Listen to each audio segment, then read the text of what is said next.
तो आज हम देखने वाले एक छोटा सा एग्जांपल ऑफ फ्लो चार्ट जहां पे हम यूजर से 3 नंबर लेंगे और वो 3 में से सबसे ग्रेटर नंबर जो होगा उसको प्रिंट करेंगे। इसका फ्लो चार्ट या इसका लॉजिक कैसे बनता है ये चेक करेंगे। तो आप देख सकते हो यहाँ पे हमने फ्लो चार्ट ऑलरेडी ड्रॉ कर रखा है। सबसे पहले हमारा जो फ्लो चार्ट का स्टार्ट पॉइंट है वो यही से होगा और हमें स्टार्ट लिखना है। उसके बाद में डिक्लेयर करने के लिए हमें ये जो कंप्यूटेशन बॉक्स होता है उसका इस्तेमाल करना है। तो मैंने declare variables A, B and C. देखो 3 नंबर यूजर से लेने हैं, तो पहला नंबर मैं ए में लिखूंगा, ए में डालूंगा, दूसरा नंबर मैं बी में डालूंगा और तीसरा नंबर सी में डालूंगा। इसलिए मैंने 3 वेरिएबल्स डिक्लेयर किए, ए, बी एंड सी। उसके बाद मैंने रीड किया मतलब यहाँ पे मैंने क्या किया, यूजर से नंबर मांग लिए और मांग के जो भी पहला नंबर था ए में चला गया, दूसरा बी में चला गया और तीसरा सी में चला गया। ऊपर डिक्लेयर किए थे, अभी रीड कर लिए। रीड करने के लिए मतलब इनपुट ले रहे। इनपुट मतलब आपको ये बॉक्स जो है वो बनाना है। इनपुट और आउटपुट के लिए आपको ये बॉक्स बनाना है। डिक्लेयर और आपको कंप्यूटेशन या कैलकुलेशन करना है तो आपको ये वाला बॉक्स बनाना है। तो एकदम ध्यान से याद रखिएगा। और आपको अगर डिसीजन लेना है तो डायमंड बॉक्स, मैंने आपको ऑलरेडी बताया था, डिसीजन के लिए हमें डायमंड बॉक्स लेना है। तो यहाँ पे रीड कर लिया। अब मैंने पहला कंडीशन डाला, is a greater than B. अगर जो भी वैल्यू यूजर ने डाला है ए के अंदर, बी के अंदर, सी के अंदर, if A is greater than B, अगर ये ट्रू हो जाता है तो देखो ये ट्रू होके यहाँ पे आ गया। तो ए और बी में ए जीत चुका है। अब उसका मुकाबला है सी के साथ में। अब वो चेक कर रहा है, इज ए ग्रेटर देन सी। अगर ये भी ट्रू हो गया मतलब ए बी से भी बड़ा है और ए सी से भी बड़ा है, दैट मीन्स हम क्या प्रिंट करेंगे, प्रिंट ए। मतलब ए बड़ा है, ये प्रिंट कर दिया हमने।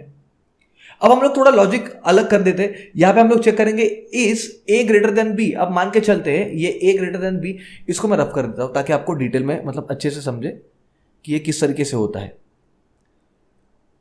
अब ए वाला जो कंडीशन जो लॉजिक है उसमें तो हो गया, आपको समझ में आ गया। अब ये थोड़ा और देखते हैं हम लोग ध्यान से। A is greater than, if A is greater than B, अगर ये कंडीशन फॉल्स हो जाता है मतलब ए और बी में कौन जीत गया, बी जीत गया, ये फॉल्स हो गया। मतलब अभी हम लोग तुरंत चेक करेंगे, इज बी ग्रेटर देन सी। अब बी ग्रेटर देन सी भी ट्रू हो जाता है तो क्या प्रिंट कर रहे हैं, सी को। यहां पे गलती से कुछ मिस्टेक हो गया है डायग्राम में। यहां पे हम लोग प्रिंट करेंगे बी को। मतलब if A is greater than b, इसमें ये फॉल्स हो गया मतलब बी बड़ा हो गया, मतलब बी ए से बड़ा है और हमारा बी यहाँ पे सी से भी बड़ा है। तो हम लोग क्या प्रिंट करेंगे, यहाँ पे हम लोग डेफिनेटली प्रिंट करेंगे बी को, दैट इज प्रिंट बी।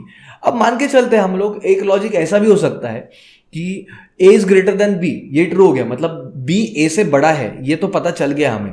उसके बाद में हम लोग क्या चेक करें, इज बी ग्रेटर देन सी, ये फॉल्स हो जाता है। तो क्या प्रिंट कर रहा है, किसको प्रिंट कर रहा है, यहाँ पे सी को प्रिंट करेगा। अब यहाँ पे सी को कैसे प्रिंट करेगा, ध्यान से देखिएगा, ध्यान से समझिएगा। यहाँ पे ए इज ग्रेटर देन बी, इसमें बी जीत गया मतलब बी ए से बड़ा है। बट बी ग्रेटर देन सी में बी नहीं जीता, बी हार गया, सी जीत गया।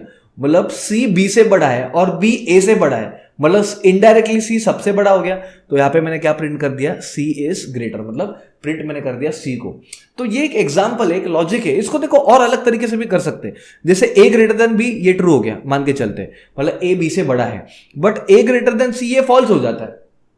अगर ये फॉल्स होता मतलब सी बड़ा है ना ए से। अब सी बड़ा है ए से, इसका मतलब क्या है, ए तो हमारा बी से बड़ा था और सी ए से बड़ा हो गया, मतलब इनडायरेक्टली सी सबसे बड़ा हो गया। तो जब ये फॉल्स होएगा और यहां पे आएगा तो क्या प्रिंट करेगा, यस, वो प्रिंट करेगा सी इज ग्रेटर। तो ये एक एग्जांपल था हमारा with the help of pseudo code की 3 नंबर यूजर से मांग के उसमें से ग्रेटर नंबर कौन सा है वो ट्राई करें। आप ऐसे ही लोवेस्ट अमंग 3 नंबर्स ट्राई कर सकते हो या ग्रेटेस्ट अमंग 4 नंबर्स ट्राई कर सकते हो लॉजिक आप।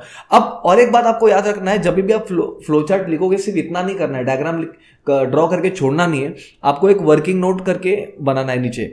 वर्किंग नोट जब आप बनाएंगे, अच्छे से नाम लेना वर्किंग नोट, और यहाँ पे आपको हर एक चीज बताना है, ए किसके लिए है, बी किसके लिए, सी किसके लिए, डिटेल में बताएंगे कि कौन सा वेरिएबल किसके लिए है।